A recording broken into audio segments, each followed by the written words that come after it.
Sometime during the night of August 16th, 1952, the small town of Ashley, Kansas ceased to exist.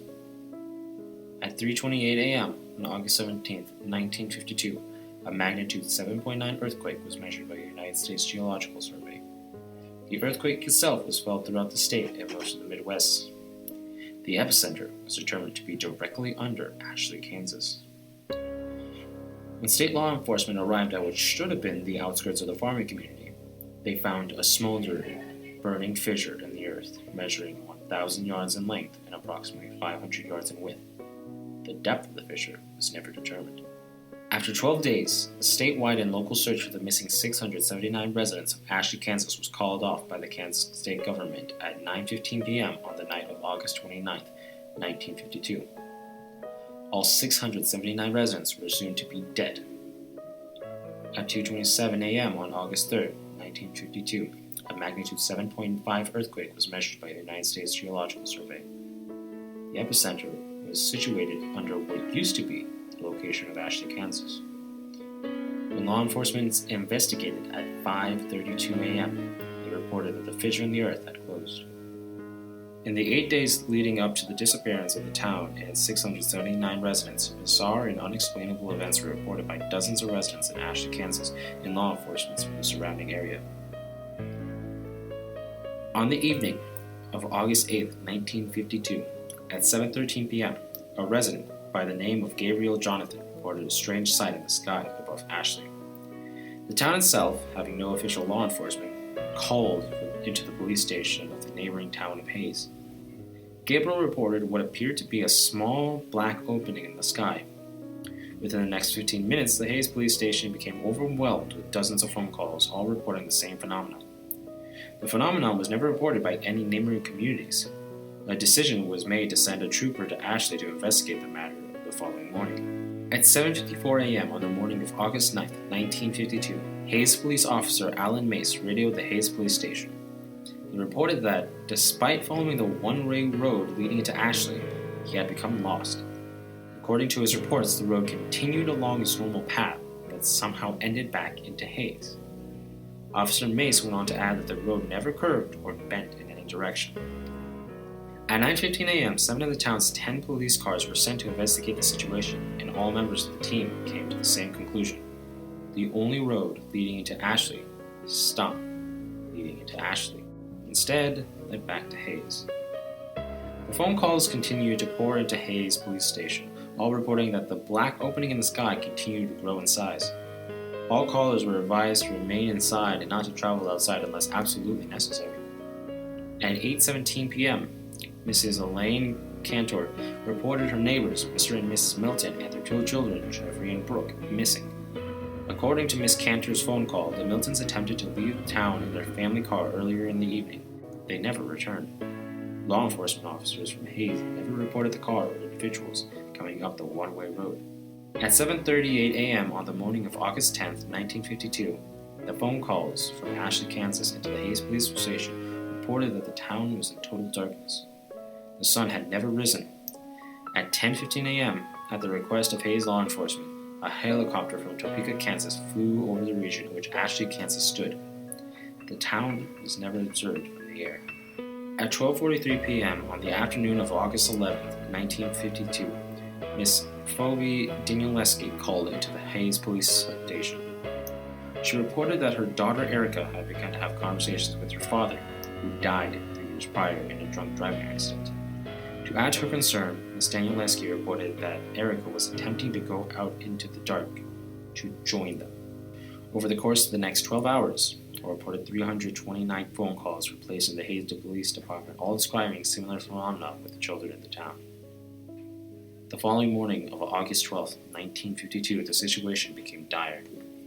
During the middle of the night, all 217 children in the town of Ashley, Kansas disappeared. A reported 421 phone calls were placed into the Hayes Police Department, unable to be of any useful assistance. Hayes law enforcement instructed all callers to remain inside and to avoid any and all attempts to find the missing children. At 5:19 p.m. on the evening August 13, 1952, Ashley elderly man Scott Luntz reported a strong, distant fire to the south.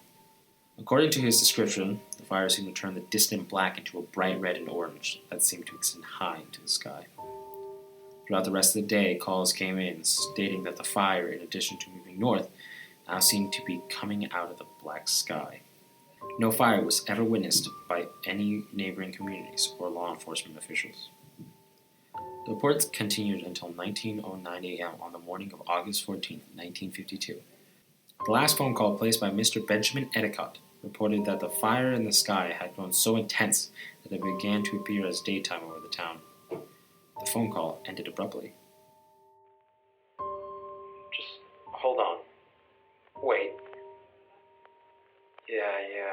I see something. It's to the south. It looks like...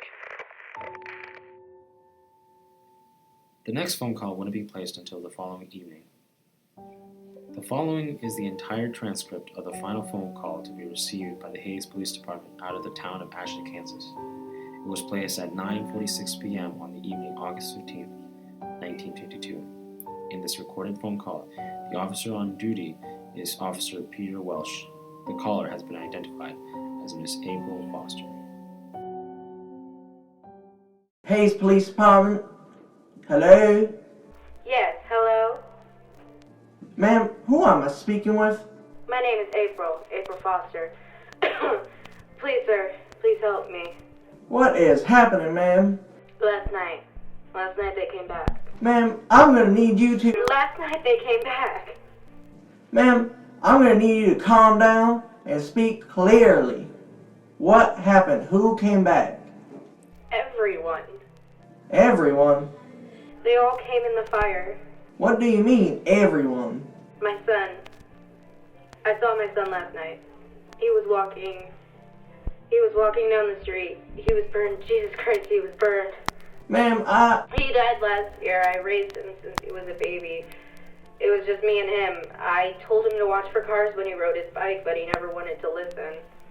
Ma'am, what you're saying isn't making any sense. You said everyone came back? Are you fucking listening to me? Everyone. Everyone came back. Everyone who died or went missing, they're back. They're looking for us. He said, Mommy, I'm okay now. See, I can walk again. Where are you, Mommy? I want to see you. Ma'am, where are you now? Are you safe? I'm hiding, just like everyone else. We saw them coming through the fields and some people opened their doors for them. God, the screaming. I don't know what happened to them, but their house has caught fire and they caved in. I have my curtains drawn. I'm hiding in the closet right now and... Ma'am, is everything alright? Are you okay? Ma'am. Oh my God. Ma'am? Something just came in. Ma'am, stay as quiet as you can. Don't make a sound. Mommy? He came inside.